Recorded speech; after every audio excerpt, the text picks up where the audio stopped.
together.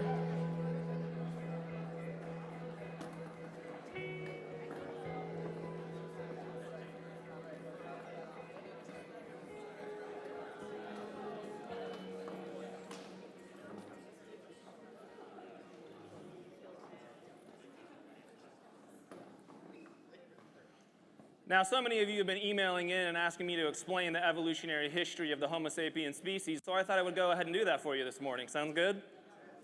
Now, there's a difference between hominins and hominids, which I know that you all know. Hominids are the gray apes, which we are a part of. That's like orangutans, gorillas, chimpanzees, and the genealogical line that we're a part of. There's also hominins, which they did not teach you in Bible class when you were growing up, but at the same time that there were Homo sapiens on planet Earth, there was also 6 other humanoid-type species who were on the planet with us. Talk about a good time, right? There was Neanderthals, which many of you know, and if you've done 26andMe, what's it called? That too, right? 26 should be a whole other animal. This is my point. Then, you have a little bit of Neanderthal in you. Maybe you have the Davosians in you. Maybe you have a small little group of people that were in Australia. The point being is that there was a lot of human beings on this planet at the same time who were not Homo sapiens, which is wild to think about and very modern information. Now, there's a lot of scientists who ask the questions, why is it that Homo sapiens, that we're the only species that survived, and how come other humanoid-type creatures like Neanderthals are not here today? Now, we've done a lot of research around this. Was it mass extinction? Did it have something to do that we killed them all off? And one of the best ideas that we have is that human beings have the capacity for imagination and to tell stories. And because we have language and the capacity to tell stories, we could organize ourselves differently than Neanderthals or other groups. And because of that, we never saw Neanderthal groups get more than 200 people.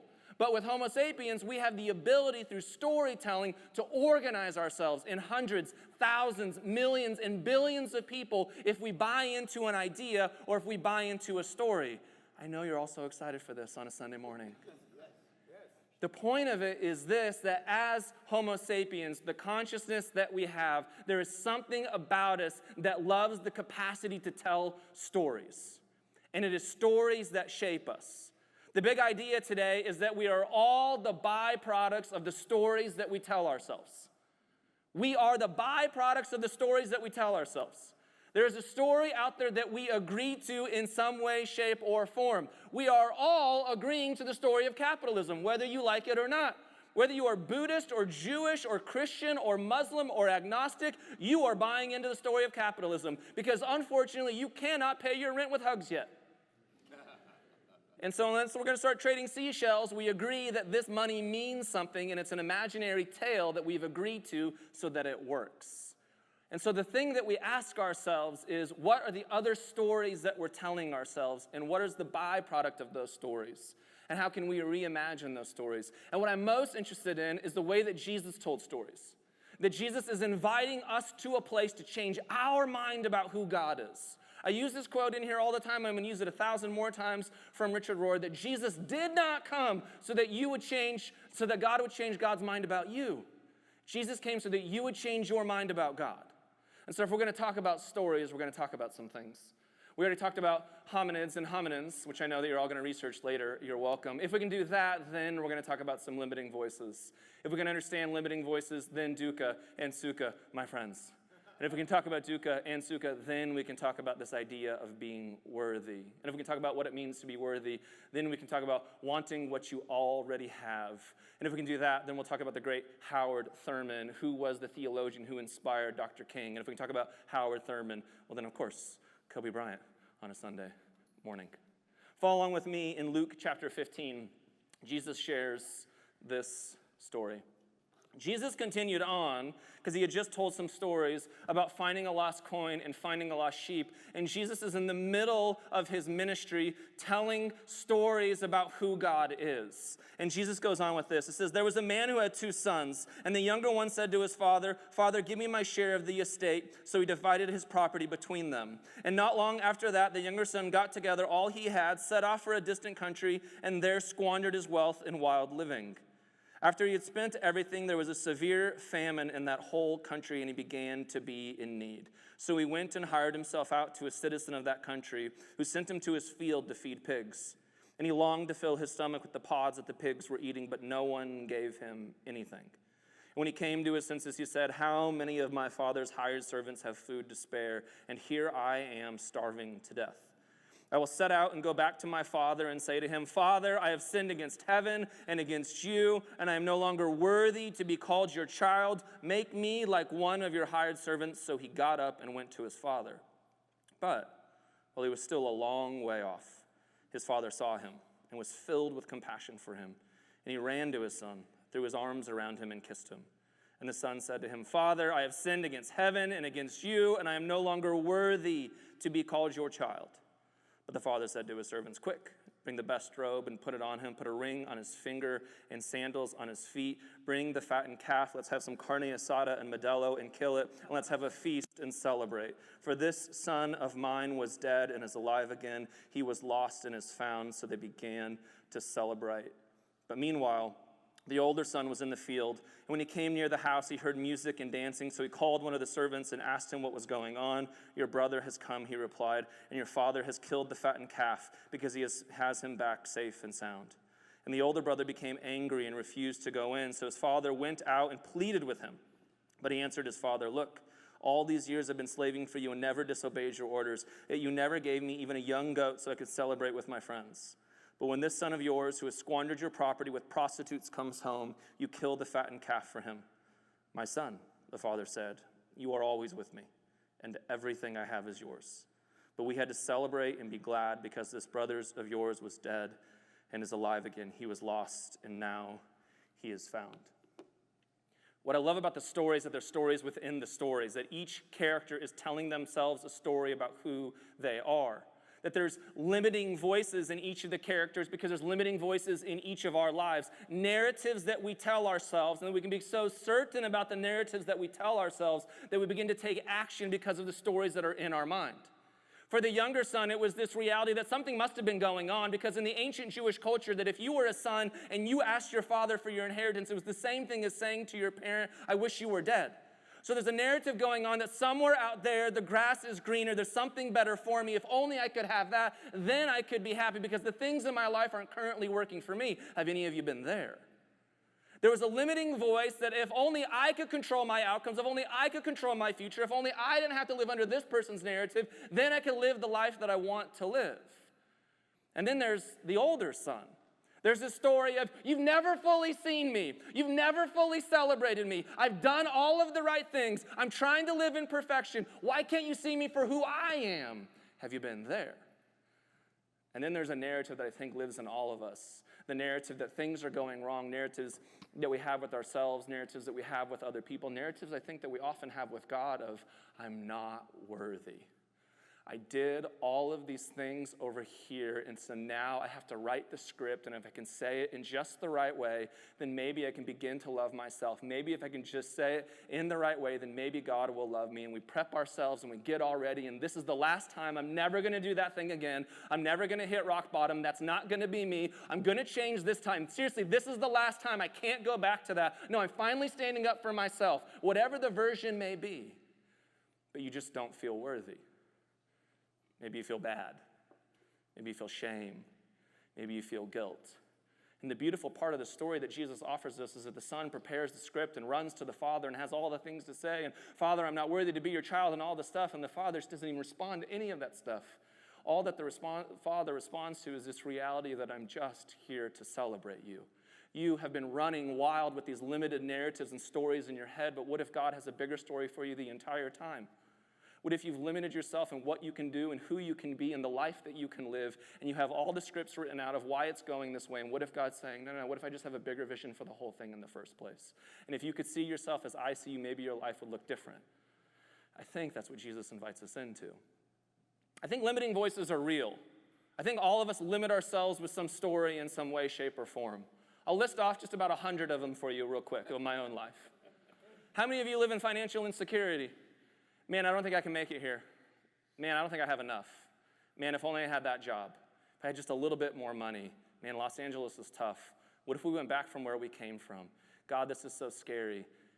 Any of those voices ever in your head? And if I just had that amount, which we never name the amount, by the way. And if I could get to that, then my life would be okay. But we don't actually know what that thing is. And we're just living in illusions of what success may look like. Man, I can't think of a day that's gone by over the last year. I can't think of a day that has gone by in my life where I don't get out of the shower and look at my body and have something that I do not like. It's called body dysmorphia. Every single day, there's something that I don't enjoy. This isn't okay. Talking to my wife about it. Oh, what did this picture look like? Oh my gosh, look at that thing. Did I have 4 double chins in that one? There's always something where I'm not pleased with myself. Man, the limiting voices that I have of my mom or dad just didn't do that to me. Man, if they would only treated me differently.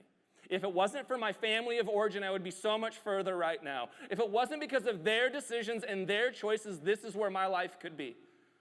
It was the limiting voices of, if that person didn't molest me, if they didn't take that thing from me, if I wasn't a victim to them, then I wouldn't be a sex addict today. Then I wouldn't be going through recovery in the same way. Then I would have control over my stuff. We all have voices in our head that shape who we are. And I think what Jesus invites us to is a bigger story of, what if those voices don't have to rule you? What if those voices don't have to be in control? What if there's a bigger story out there for you, and that's the voice that you actually listen to? In Buddhism, the first principle deals with suffering. The reality for the Buddha was this, is that every human being just suffers. And the sooner you accept that reality, the sooner then you can begin to deal with it in a different way. You can be a victim to suffering your whole life. That is the way and perspective and mindset that you can absolutely choose if you want to. Or you can come to a realization that suffering is a part of the human existence, and maybe God has something for us in there. For many evangelicals, what we were taught is that Jesus went to the cross for you, and now Jesus is going to magically sprinkle pixie dust all over your life, and if you say the right words, and say the right prayer, and do the quiet time, and not think about a boob, or whatever you were supposed to do as an adolescent, then God will be happy with you, and things will work out. Until they do not. And you have to deal with suffering in a different way. But as many of us have evolved and grown and deconstructed and reconstructed and asked bigger stories, we recognize this, that Jesus didn't come to suffer for me because I am wrong and need to be fixed and I'm horrible and he's going to take it all away. No, Jesus invited me to follow him, to be a student of him, to be an apprentice of his way, and Jesus died to suffer with me. To show me a different way of suffering, that betrayal, that pain, that even Jesus on the cross says the most true human words any of us have ever said. My God, why have you forsaken me? Even you? And how many of us have looked up to the heavens and said WTF a few times? God, I can't believe I'm going through this. God, I can't believe that they would do this thing to me. But what if it's all about how we look at the story? What if it's not a story of, oh gosh, now it's me. Oh gosh, that person gets to take something from me. What if it's a version of the story of like, this is a part of my story. I don't wish this upon anybody, by the way, but it is a part of my story. And so in Buddhism, there's something called dukkha and there's something called sukha. And it's all about this idea that you're going down a road and that your mind is just the axle to the wheels on the path that you are going down. And dukkha is this idea that the road is bumpy. But the Buddha and the Dalai Lama and some of the great sages of the East will say this, the bumpy road is all your interpretation. You get to choose what you make of that pothole. You get to choose of what you make of that bump. No one else will choose that for you. Your story can be, Corey, that person took something for you and that's why you're a sex addict today. But at some point, I have to be a 38-year-old grown man and say, I'm not going to let them have power over my story anymore. This is now my life. I can do all of the therapy I want for my mom, but it is not her fault for the choices that I make today. I can live with that victim mindset, and I can live with it because I've been a real victim, but that victimhood is not helping me in my perspective on life. It is not giving me freedom, so why would I choose it? And then there's another story. You can choose sukha.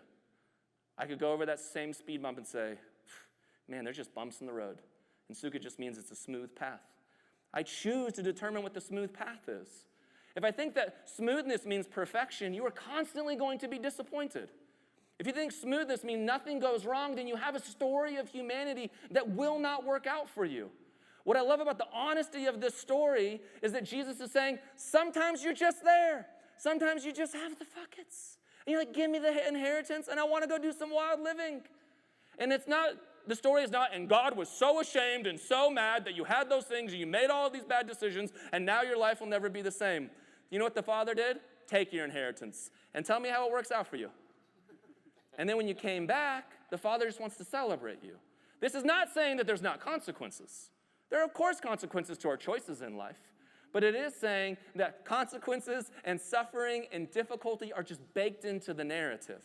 And we can choose to be upset about those things, or we can choose to accept those things and live our lives in a different way. The question that we all ask for ourselves are, what are the limiting voices that are shaping me right now? Where am I giving my power away to other human beings? Where is it no longer my narrative, but where is somebody else taking my narrative and they're holding me hostage? Probably the truth of it, where am I holding myself hostage in this narrative about who I am and what I'm doing? What's so powerful in the story is that there's this idea of worthiness that comes up. And I think for so many of us, it's the deeper realities of what it means to be human. That for so many of us in the West especially, we would live with narratives of shame. For so many of us in the world of church, the narrative that you're holding on to is a narrative of shame. That there is an angry God out there who is mad at you because a belly buttonless man and woman in a garden listened to a snake, and because of them, you are all screwed, my friends. And God's entire narrative is to fix that problem. And God is happy with you when you say the prayer the right way. Except when you do something wrong again, then you need to fully repent for that and fully confess. And if you don't fully confess all of the things, there might be a little something left. And then if God comes in the rapture, well, tribulation. Anybody have that narrative?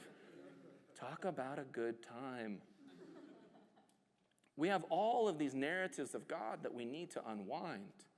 That we need to unwind the shame and the guilt of what we've been thinking about even who God is.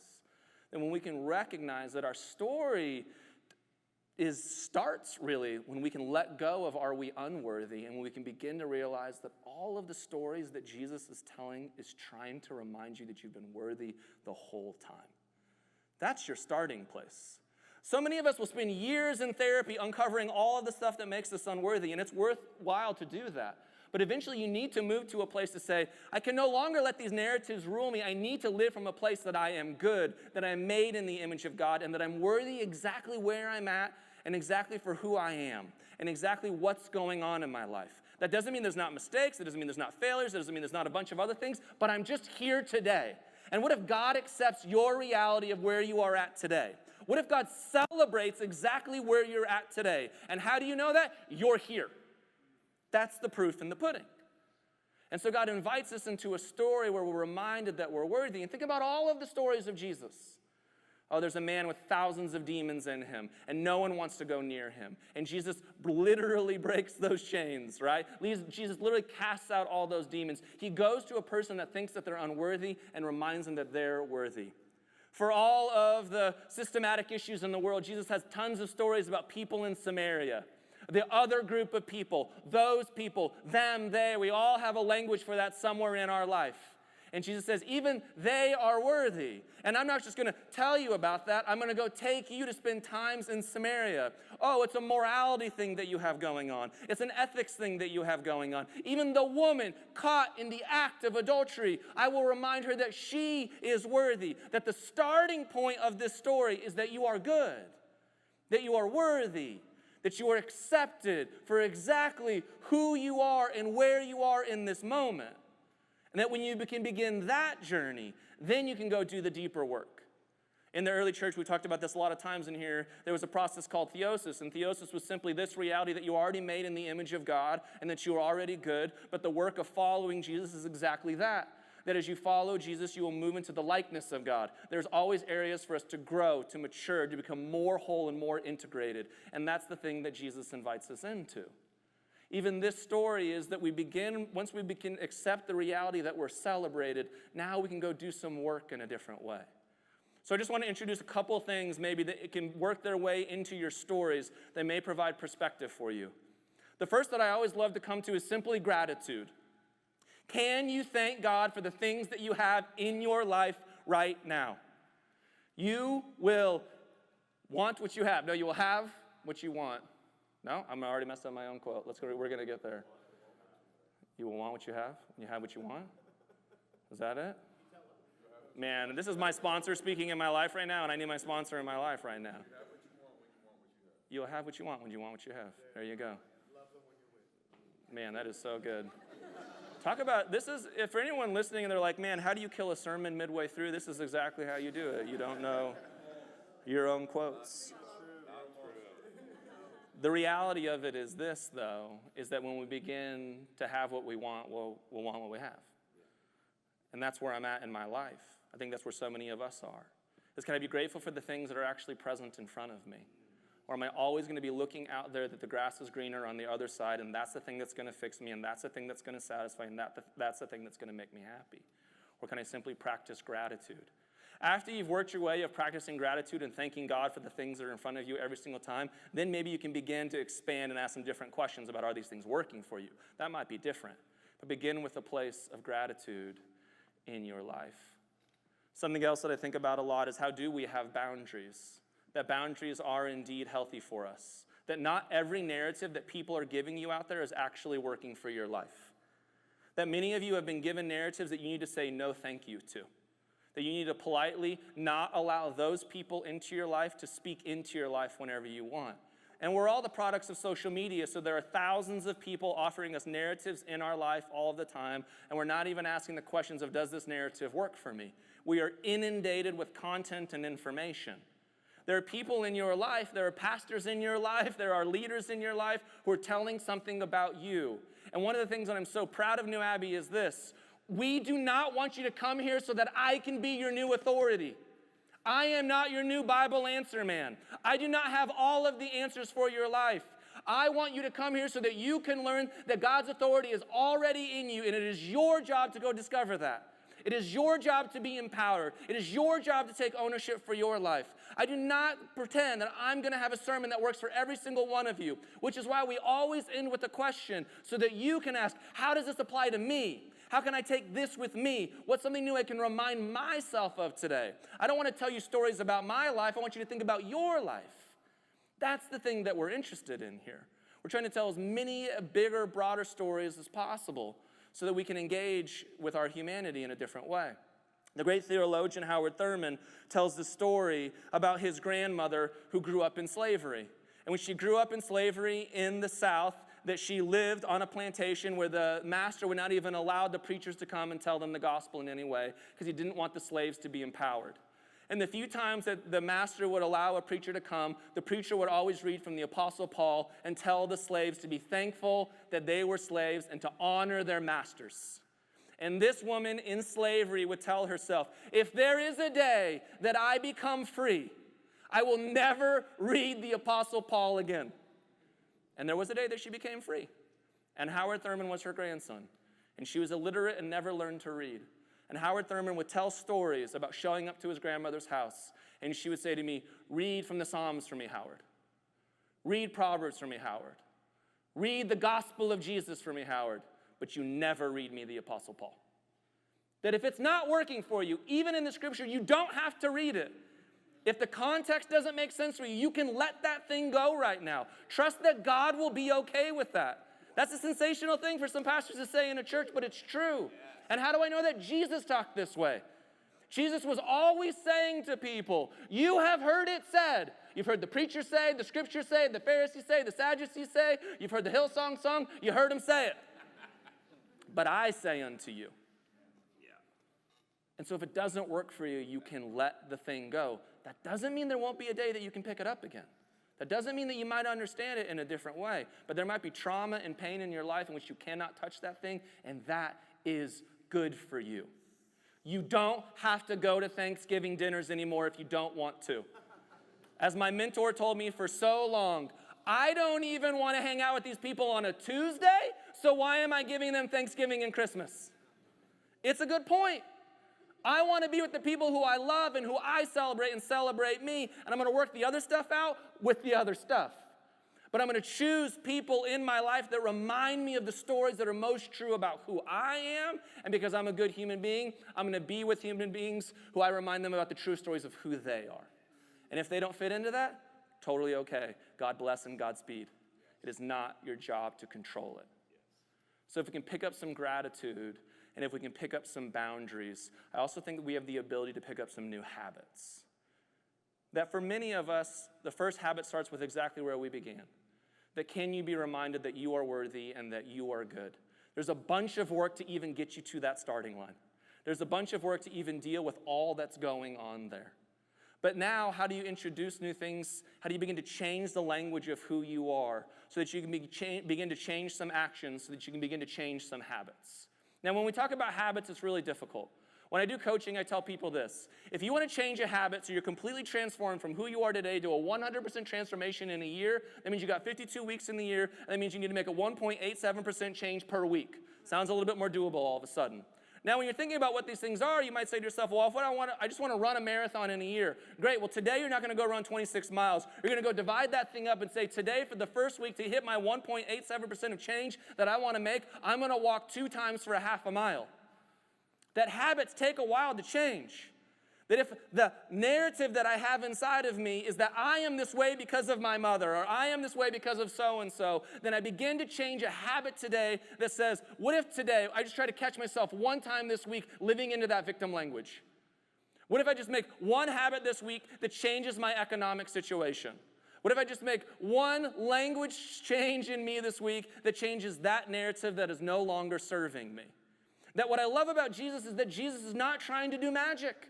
He never tried to do magic with us. Somewhere in evangelicalism, which, by the way, side note on evangelicalism, this thing's like 100 years old, people, right? So we just live in the world of evangelicals where we think this is the theology that the world's always known. No, it's a theology that we've only known because evangelical Americans were the most powerful and rich people on planet Earth that we've ever seen. They just happened to be in a time and place in history where they could print the Bible, and send the Bible, and evangelize the rest of the world because they had the money to do so. And their theology is like not that much older than 100 years. It's pretty new. And so there's a much more robust narrative out there for you, even of your faith. There's a bigger version of Christianity out there. So whenever people come to me like, I'm deconstructing that thing and I can no longer say to that yes to that thing, I'm like, of course you can't, because it's 100 years old and that was your youth pastor, Chad. I would say no to that too. He didn't know what he was talking about. He was 21 and you were 18. This guy could barely read. So even though Kenneth Copeland said it loudly doesn't mean you have to accept it. Like, move on with your life and choose some new things. That didn't land on everybody. For the few of you that it did, it's great. There's a bunch of ancient wisdom and stories and narratives out there for you that have worked for thousands and millions and billions of people over time. And there's goodness and wisdom in a lot of them. That Christianity and the faith that we follow is beautiful and robust, and it has a space for you. If you don't find stories for you in the version of Jesus that you know of, trust that they are out there. Trust that there's a story out there and a leader out there and somebody who's gone through what you're going through, and they have wisdom for you. So would you have some gratitude for where you're at, for the good things that God does have in front of you? Simply starting with the fact that you're here today and you're breathing today, and this is the life that God has given you. And you can choose to live with a perspective that there are a bunch of bumpy roads and that you are a victim and it's everyone else's fault. Or today you can take ownership for your own narrative and you can begin to tell yourself a different story. And I know those are strong words, and I know there's systems of oppression, I know there's a lot of other things, and I take all of that seriously. And at the same time, your narrative has to work for you. No one else will make it work for you. Choose some boundaries. Say no to some things. Say yes to some things. Be open to what God may be doing. And feel free to tell other people, that's just not for me anymore, and trust that it's okay. And would you pick up some new habits? You don't have to make all of the changes today.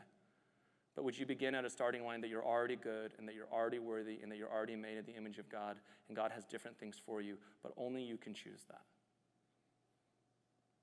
I'm thankful for you, New Abbey. I'm thankful that I believe that this is not just a sermon that we give up here and we just say some words and then we are playing church on a Sunday, because that would be awful. I'm grateful that when I look around this room that there are people that I know in the space that you're doing those things. That Joseph Rivas, you teach me about gratitude all of the time. That my wife has been the biggest gift in teaching me about new habits and a new way of living. That I can look all around this room and just see people who are choosing things and expanding their narrative and not allowing themselves to live in victimhood when many of you are real victims. So thank you, New Abbey, that we get to do this together, that we get to heal together, that we get to transform together. And I'm excited for what God has for us. You find the same 3 or 4 people and answer this question with one another. How can you practice telling yourself a different story? Another.